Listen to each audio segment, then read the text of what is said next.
एक बार गौतम बुद्ध के पास उनके शिष्य आए और उनसे पूछा, भगवान, आपने जो उपदेश हमें दिए हैं, क्या वे भविष्य में, खासकर कलयुग में भी उपयोगी होंगे?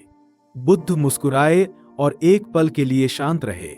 फिर उन्होंने अपने शिष्यों को एक कहानी सुनानी शुरू की। बुद्ध ने कहा, एक समय की बात है, एक गांव में किसान रहता था जो बहुत मेहनती था। वह सुबह से लेकर रात तक अपने खेतों में काम करता था और हमेशा अपनी फसल के बारे में चिंतित रहता था। हर बार जब उसे थोड़ा सा आराम करने का समय मिलता तो वह सोचता, अगर बारिश न हुई तो क्या होगा? अगर कीड़े फसल को नुकसान पहुंचाएंगे तो क्या होगा? ऐसे ही सोच सोचकर वह अपने मन को शांति नहीं दे पाता था और हमेशा चिंता में घिरा रहता था। एक दिन एक बुद्धिमान संत उस गांव में आए। किसान ने अपनी समस्या उनके सामने रखी और कहा, मुझे इतनी चिंता होती है कि मैं चैन से सो भी नहीं पाता। हर दिन कोई न कोई नई समस्या मन में रहती है। कृपया मुझे शांति पाने का तरीका बताएं। संत ने मुस्कुराकर कहा, तुम्हारी सारी समस्याओं का कारण तुम्हारा डर और अस्थिर मन है। समस्याएं होंगी, कठिनाइयां आएंगी, ये जीवन का एक हिस्सा है। लेकिन अगर तुम हर समय चिंता में रहोगे तो तुम्हें कभी शांति नहीं मिलेगी। तुम्हारा मन ही तुम्हारा असली साथी है और तुम्हें इसे शांत करना होगा।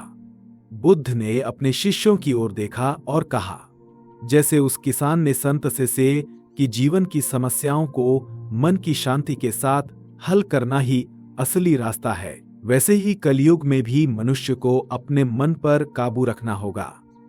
चाहे कितनी भी समस्याएं आए, चाहे कितनी भी चुनौतियां हों, मन को शांत रखो, ध्यान का अभ्यास करो और वर्तमान में जीना सीखो। असल शांति बाहरी चीजों में नहीं बल्कि हमारे भीतर है। शिष्यों ने बुद्ध के इस उपदेश को सुना और समझ गए कि जीवन में चाहे कितना भी बदलाव क्यों ना आए, चाहे कलयुग में कैसे भी हालात हों, सच्चा समाधान मन की शांति में ही है। बुद्ध ने आगे कहा, इस कलयुग में लोगों का मन अस्थिर रहेगा और मोह माया के बंधन बढ़ेंगे, परंतु जो व्यक्ति अपने मन को साध लेगा वह इस कलयुग के सभी दुखों से मुक्त हो सकेगा। हमेशा दया, करुणा और सच्चाई के मार्ग पर चलना और ध्यान से अपने मन को नियंत्रित रखना ही सबसे बड़ी साधना होगी। इस प्रकार गौतम बुद्ध ने अपने शिष्यों को सिखाया कि कलयुग में जीने के लिए सबसे जरूरी चीज है मन की शांति और आत्मनियंत्रण। यह कहानी हमें भी यह सीख देती है कि चाहे कोई भी युग हो, असली सुख और शांति अपने मन को शांत रखने में ही है। ऐसी और कहानियां सुनने के लिए इस वीडियो को लाइक करें और हमारे चैनल को सब्सक्राइब करें। आपका सपोर्ट हमें और भी ऐसी इंस्पायरिंग वीडियोस बनाने के लिए इंस्पायर करता है।